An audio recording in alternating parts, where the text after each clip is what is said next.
Alright lads, so today I want to highlight one of the coolest characters of the game that we haven't talked about quite some time now. That of course being 1000-Year Blood War AIZEN. Right now is a really good time to showcase this character once more, mainly because inheritance shards, for example, do actually feature only Aaroniero enemies. AIZEN is best against Aaroniers, and I've actually been using him to carry in IT because he just makes for a really fun to play NAD character. And that says a lot about this character because surprisingly, and I didn't realize this until someone pointed it out, of the 9 months that this AIZEN has been in game, we've only received 9 more NAD characters, and since then we've yet to receive a character that really rivals this particular AIZEN in terms of just being a fun to play, really good normal attack damage character. Every other NAD character since then has been designed for either brave battles or guild quests in particular. I guess the closest character to come close to this particular AIZEN, and it's not really that close to be fair, is this particular Aaroniero. He's still a really good NAD character, but everything this AIZEN does is just really good, and I kind of want to see more characters like this. And I understand SP characters in general are the more fun to play characters. That's why majority of the characters coming out in the game are designed to be SP based. We are and have been in an SP metas basically since Fullbring Ichigo came out around 7 or so years ago. But I think Kira did a really good job with this particular AIZEN in the way they designed him, and I would love to see more of that. But with that said, let's try out this AIZEN, right? Now's a good time. Let's see how once more he performs in inheritance styles where there are Aaroniero enemies. Alright then, so here we go, taking him into IT.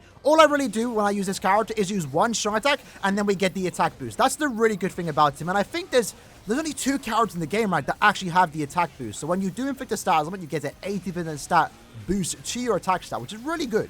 Now, other 2 characters that do have it, that being AIZEN and also Oak, unfortunately have been frozen there, but luckily didn't get hit. Only AIZEN has the increased chance to inflict stat elements, and that essentially allows them just to easily keep the boost active. And again, just the whole way this character was designed. So we're going to use our SA2 there, the boost came back, and we're allowed to get our boost SA2 back more often, which does provide some protection. It provides us more damage too. Same goes for our teammates. And the fact that the gauge, when it is at full completion, it lowers our cooldown. It sometimes allows us to get that extra bit of survivability, extra bit of damage from the boost, and allows us to use it more often than not, which I really love about this character. Like, the whole way they designed this character, it's just almost perfect in my opinion. I don't think they could have... I mean, I'm sure they could have added a few more things. Some immunities, for example, some more immunities, maybe even follow-up, but like this character is almost perfect. The boost is active, the gauge is active. Look at the damage we're doing, 290,000 on our Nitring. The damage this character can dish out is absolutely amazing still. And just to make it easier for ourselves, we did get the character long shot so we can have just move about a bit. SA3 also looks visually good. Everything about this character's visuals are also great too. Even the barrier looks great. So in that case, we're doing 100k. It took like, what, 4 hits to kill the Nelly L there. We didn't even have a boost active. Just one Nitring to take out an entire boss. That is great. I will say though, the only thing I don't like about this AIZEN, and it more so just comes down to every NAD character, is that of course you can't really do damage in your soul bomb, right? We can apply weakening, which is nice, but rooms like this, for example, we have to just spend a lot of time using our Nitring against the mini mobs. We can use our soul bomb there though, and then we can just finish up with our Nitring. It ultimately comes down to the fact that NAD characters in general have to use chappies, or more so they're inclined to use chappies, and by default your SP has now been lowered. So you really can't be as fast as an SP character that can basically nuke a room with a soul bomb, for example. And that's why I'm kind of hoping in our speculation video, where we spoke about new accessories coming to the game, I'm kind of hoping for a different type of way to build NAD characters that does allow them to have a high SP stat, while also having an equally high attack stat, so you can kind of go like a hybrid build and therefore allow your soul to do actually damage. But in that particular case, keep in mind we are using a 3 out of 5 AIZEN. We were able to get a 2-minute play time. That is actually pretty fast. It's really safe, really easy to go through. We're not using a max transcended character here. It is slow when compared to SP characters in particular. Most of those max transcended SP characters, they're able to clear significantly faster. And usually you're able to get like a 1-minute play time, 1 minute and 20-second play time. But the difference here is that at least when compared to maybe a 1 out of 5 SP character, NAD characters still actually show they are able to clear fast, and it really comes down to this AIZEN and the way he was designed. We actually did carry that too, so we got a nice juicy amount of Link Stop potions, not too bad.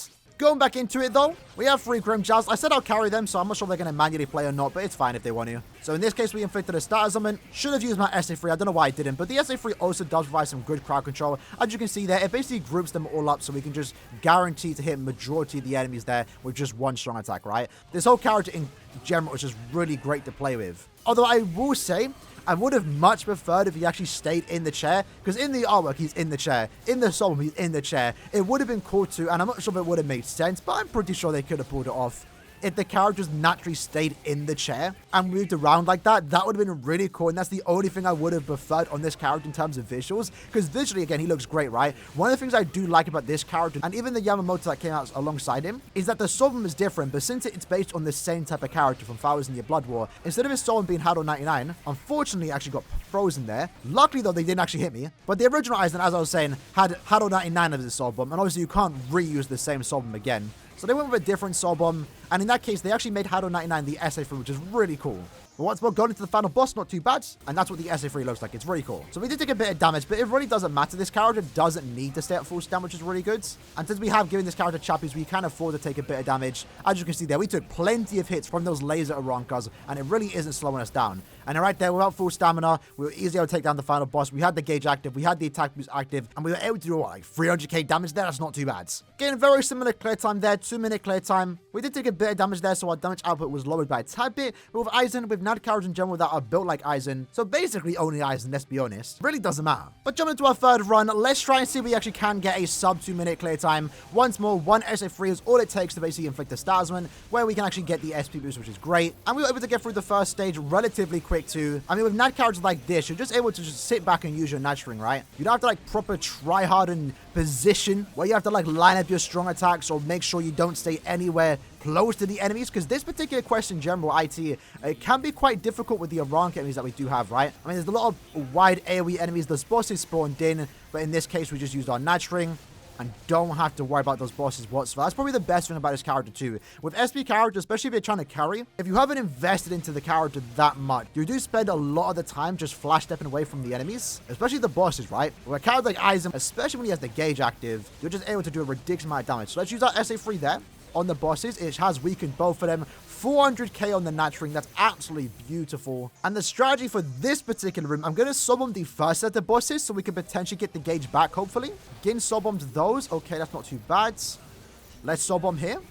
That's going to recover our gauge by 50%. It is going to weaken them too. And with the SA3, it should actually get our gauge up to full completion. And look at that, 350k. Well, that's frenzy plus 1, by the way. That's like 700,000 damage on our NAD string. That's about full stamina too. I believe earlier we hit for 400k. That's 800k on one NAD hit. That is absolutely crazy. That character like this can do this much damage. Imagine it was 5 out of 5. That'd be like 1 million damage. It would quite literally be mad. Now, in that case, a tad bit slow, but still on average 2 minutes to 2:30 minutes. For a NAD character, that's still really good. And again, this is pretty much the only NAD character in the game that can really pull this type of clear time off, in my opinion. At least do it while having fun and also being safe, because there's no NAD character that competes with this character. In terms of autoing, Jushra is definitely up there and comparable, maybe even better than Aizen because he does have the drain. But in terms of manually playing with a NAD character, Aizen is still on top. And I would love, once more, as already mentioned, for more characters to be like this. I'm not the greatest fan of NAD characters, I'll be honest. This is the only NAD character that I will play.